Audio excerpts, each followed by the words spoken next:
एक समय था जब इस धरती पर इंसान सबसे इंटेलिजेंट बीइंग था, लेकिन पिछले कुछ दशकों में ये काफी तेजी से चेंज हो गया और अब इंसानों को कंपटीशन देने वाले एक और इंटेलिजेंट बीइंग एग्जिस्टेंस में आ चुके हैं, जो इतना ज्यादा पावरफुल है कि एक न्यूक्लियर वॉर से भी बड़ा खतरा हो सकता है। इस पर कई इंटेलिजेंट और पावरफुल लोगों ने वार्निंग भी दी है। और क्या आप जानते हैं कि इसकी सबसे इंटरेस्टिंग बात यह है कि इसके क्रिएटर हम खुद है। बहुत से लोग अब तक समझ चुके होंगे कि मैं आर्टिफिशियल इंटेलिजेंस यानी एआई की बात कर रहा हूँ, क्योंकि एआई की डेवलपमेंट ने साइंस के फील्ड में एक ऐसा रिवॉल्यूशन ला दिया है जो हम ह्यूमन से कई ज्यादा प्रोडक्टिव है और ये कई ऐसे अनबिलीवेबल चीजें कर सकता है जो हम इंसानों के लिए ऑलमोस्ट इम्पॉसिबल है।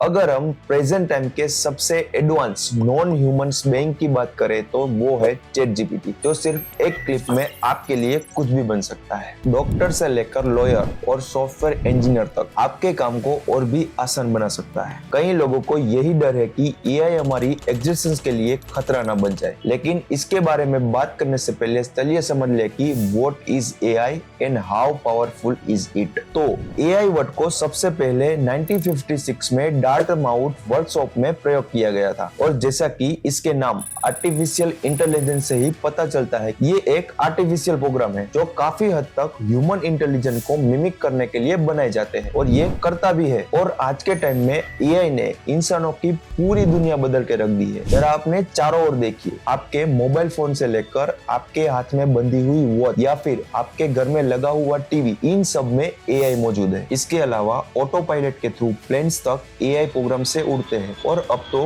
कई कंपनीज ने फुल्ली सेल्फ ड्राइविंग कार्स भी बना चुकी है। अब ये हमारे लिए जानना इम्पोर्टेंट हो जाता है कि एआई कई तरह के होते हैं और मेनली ये 3 टाइप्स के होते हैं। First, narrow AI.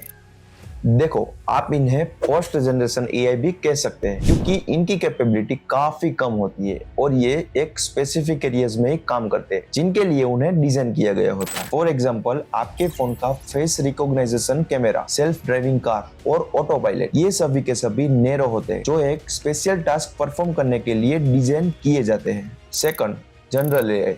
अब देखो, इसका सबसे अच्छा एग्जांपल है चैट जीपीटी। ये किसी स्पेसिफिक कैटेगरी के लिए नहीं बने होते, बल्कि आप इसे मल्टीटास्किंग भी कह सकते हैं। इसलिए इन्हें ट्रेन करने के लिए इसके डेटा सेट काफी ज्यादा बड़े होते हैं, जिन्हें इंटरनेट पर मौजूद ऑलमोस्ट हर तरह के डेटा से फीड किया जाता है ताकि इनको हर तरह की नॉलेज हो, क्योंकि उन्हें उन टॉपिक्स के बारे में इंटरनेट से ऑलरेडी डेटा मिल जाता है। इसलिए जब चैट जीपीटी लॉन्च हुआ था तो सिर्फ 5 दिनों में इसके ऊपर 5 मिलियन यूजर रजिस्टर हो चुके थे, जिस नंबर को अचीव करने के लिए आज के टाइम के कई बड़े टेक जायंट्स को कई साल लग गए थे। Third, super AI. ऐसे एआई का किसी से भी कंपैरिजन करना बेवकूफी होगी, क्योंकि सुपर एआई इस वर्ल्ड का वो फाइनल स्टेज है जहां पर एआई हर तरह से ह्यूमन इंटेलिजेंस को सरपास कर चुके होंगे, जहां पर फिजिक्स और मैथमेटिक्स को समझना इनके लिए कोई बड़ी बात नहीं होगी। एआई का क्रेज कुछ टाइम से काफी तेजी से बढ़ रहा है और हम किसी ना किसी तरह से एआई से जुड़ते जा रहे हैं और उसका यूज भी कर रहे हैं। हाल ही में काफी कंपनियों ने मशीन लर्निंग में प्रोग्रेस किया है, जिसकी वजह से कई एआई प्रोडक्ट्स और एप्स हमारे लिए बनाए गए हैं। तो चलिए बात करते हैं एआई के कुछ ऐसे एग्जांपल के बारे में। एआई इन टेक। फर्स्ट, आपने एप्पल मोबाइल तो देखा ही होगा, तो आपने उसके पर्सनल असिस्टेंट सीरी के बारे में भी सुना होगा। सीरी एआई का सबसे ग्रेट एग्जांपल है। इससे आप वो सारी चीजें करवा सकते हैं जो आप इंटरनेट पर टाइप करके किया करते थे, जैसे मैसेज सेंड करना, इंटरनेट पर इंफॉर्मेशन ढूंढना, कोई एप्स ओपन करना, टाइमर सेट करना, अलार्म्स लगाना और भी कई चीजें जो आप बिना मोबाइल को हाथ लगाए हे सीरी करके करवा सकते हैं। सीरी आपकी लैंग्वेज और सवालों को समझने के लिए मशीन लर्निंग टेक्निक का इस्तेमाल करती है, लेकिन ये सीरी सिर्फ आईपैड और आईफोन्स में ही अवेलेबल है। इसी तरह अमेज़न का एलेक्सा डिवाइस, माइक्रोसॉफ्ट का कोर्टाना और गूगल असिस्टेंट, ये सभी सीरी की तरह ही काम करते हैं। गूगल ने भी अलग अलग फील्ड में एआई का यूज किया है। इसका बेस्ट यूज गूगल मैप्स में है। गूगल मैप्स हमारे डेस्टिनेशन का पता लगाता है और एआई अनेबल मैपिंग का यूज करके हमें सही गाइडेंस देने में हेल्प करता है। एआई का यूज मैन्युफैक्चरिंग इंडस्ट्रीज में भी हो रहा है। पहले जिस काम को करने के लिए लोगों की हेल्प लगती थी, वही काम आज मशीन की मदद से बहुत जल्दी और बेहतर किया जा रहा है। AI in health care sector में भी AI का सबसे बड़ा इम्पैक्ट है, जो आज मिलियंस ऑफ लोगों की लाइफ बचा रहा है। देखो, आज के टाइम में हॉस्पिटल में डॉक्टर्स ट्रीटमेंट में कई तरह के AI प्रोग्राम का यूज करते हैं, जिनकी मदद से वो काफी इजीली और कम टाइम में पेशेंट की मेडिकल हिस्ट्री का पता लगा पाते हैं। जहां तक कि AI असिस्टेड रोबोटिक सर्जरी भी परफॉर्म की जाती है। For example, DaVinci surgical robot, जिसकी प्राइस ऑलमोस्ट 7 करोड़ है, जिसका यूज AI पेशेंट की मेडिकल हिस्ट्री को समझ कर सर्जन को सर्जरी के दौरान गाइड करना होता है, जिसकी मदद से सर्जरी इतनी एफिशिएंट हो गई है कि अब सर्जरी के बाद पेशेंट का हॉस्पिटल में स्टे 20% तक कम हो गया है।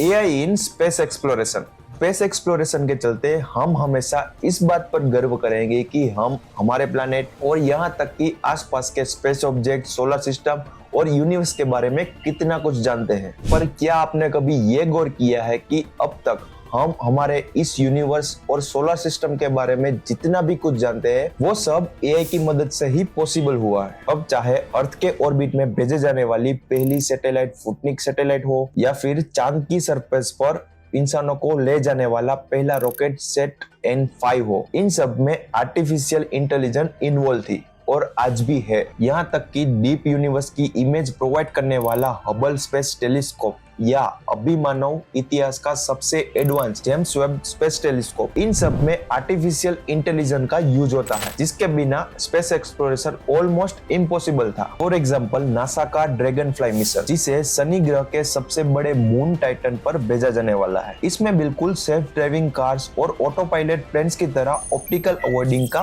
प्रयोग किया जाने वाला है, जहां पर नासा के मुताबिक मिलियंस ऑफ ईयर्स पहले वाटर डिपॉजिट मौजूद थे। अब ड्रैगन फ्लाई मिशन साल 2026 में लॉन्च किया जाएगा, जो ऑलमोस्ट 8 साल बाद 2034 में मून टाइटन पर पहुंचेगा। अब यहाँ पर आप सोच रहे होंगे कि इस स्पेसक्राफ्ट में AI का क्या काम होगा, हम रिमोट कंट्रोलर के थ्रू भी उसे कंट्रोल कर सकते हैं। तो देखो, ये बिल्कुल भी पॉसिबल नहीं है, क्योंकि सैटर्न अर्थ से काफी ज्यादा दूर है, इतना ज्यादा दूर कि लाइट की स्पीड से भी अर्थ से सैटर्न पर सिग्नल जाने में लगभग 1 घंटे का समय लग जाता है। और इस 1 घंटे के बीच के डिफरेंस के कारण हमारा स्पेसक्राफ्ट रिमोट कंट्रोल से कंट्रोल करने पर कभी भी किसी से भी टकरा सकता है और कहीं पर भी भटक सकता है। तो इसी कारण से उसके अंदर AI दिया जाता है, ताकि ये खुद से ही अपने आप ही उन ऑप्टिकल्स को समझकर उसके बेस पर अपने पाथ को डिटरमाइन कर सके। AI एरर को कम करने में हमारी हेल्प करता है और इसी के साथ सही टेक्निक हासिल करने की संभावना भी बढ़ जाती है। AI का यूज करने से तेजी से डिसीजन लेने और जल्दी से काम करने में भी हेल्प मिलती है। गूगल के CEO सुंदर पिचाई का कहना है कि मानवता के फायदे के लिए हमने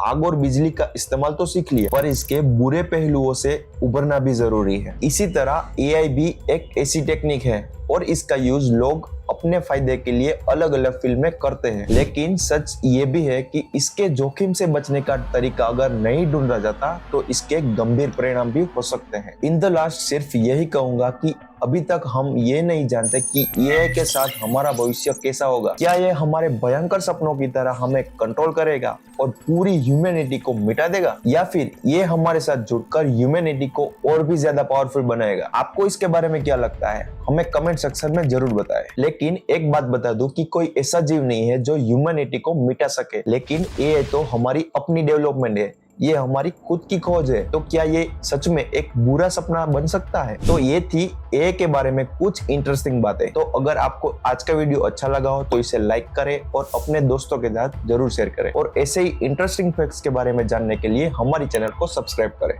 थैंक यू फॉर वॉचिंग। जय हिंद।